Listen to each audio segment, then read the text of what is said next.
I'm Adrian Navio. Here's my clip about sexual transmitted diseases STDs and infection STIs have significant effect on maritime industry due to the nature of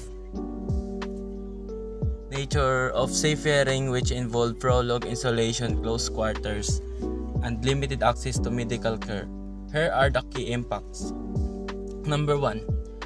Impaired judgment. Drugs, alcohol impair decision-making abilities, leading to risky sexual behavior such as engaging in unprotected sex, having multiple sexual partners, consorting with commercial sex workers in port cities.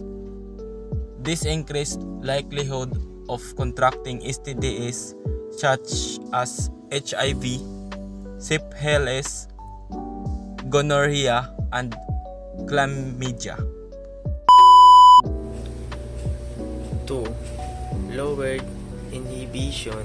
Alcohol and drug use reduce inhibition, making seafarers more likely to engage in impulsive or unsafe sexual activities.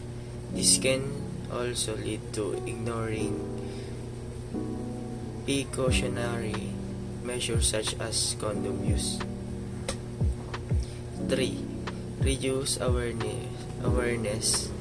Intoxication can result in a lack of awareness or inability to recognize symptoms or STI, delaying treatment and increasing the risk of complications and further transmissions. Lowered inhibition. Alcohol and drug use reduce inhibition, make seafarers more likely to engage in impulsive or unsafe sexual activities. This can also lead to ignoring precautionary measures such as condom use. The solution: access to health services and ensure regular health checkups and access to STI screening and treatment for seafarers.